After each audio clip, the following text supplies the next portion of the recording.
All right, let's talk about extending the learning beyond the classroom and focus on classroom management and expectations.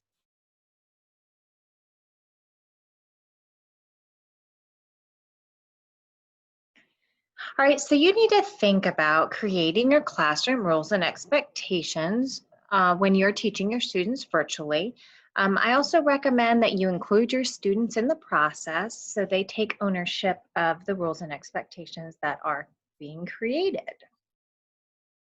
All right, here are some ideas or some example expectations that you might want to think about including when you are having your virtual sessions using Google Meet. First, it says be visible. Just an example, but it says make sure your camera is turned on and check the area around you to make sure there is appropriate lighting. You will need to determine if you want your students to be visible or not, but I think it's a great way to communicate with your students. Next thing you might want to think about is your expectation where it says mute yourself. I recommend that you have your students mute themselves unless if they have a question and you have called on them.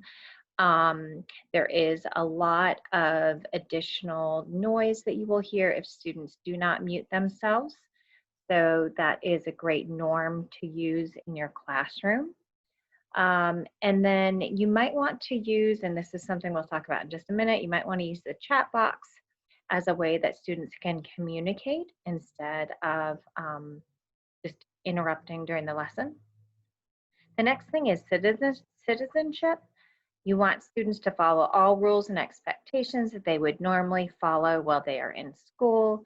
And so there is a whole series that you'll be seeing about digital citizenship, and your students will also have to take an assessment to show that they understand digital citizenship.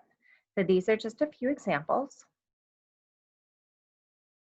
All right, a few more are participation.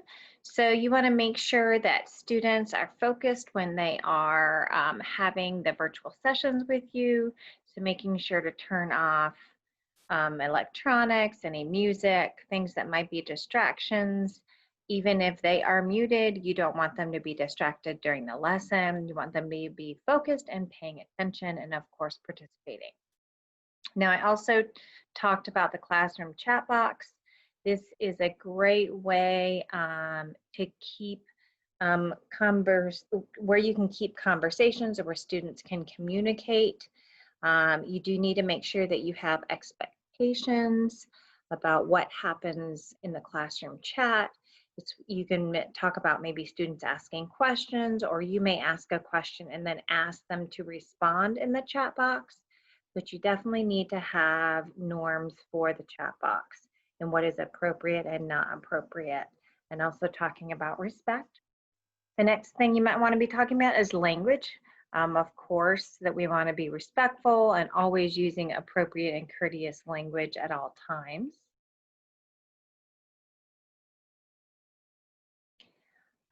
And then you may want to talk about the dress code, just making sure that students would dress the same way that they would be dressed at school during their live sessions. In other words, we're not going to wear our pajamas during class because we wouldn't, of course, come to school in our pajamas unless if it was a special day.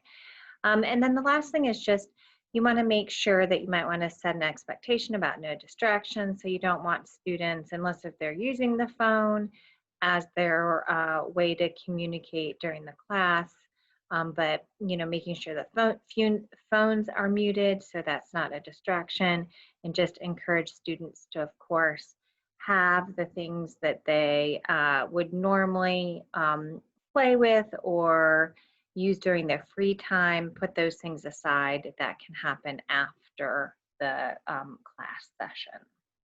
So those are just a few expectations. You just need to create your own.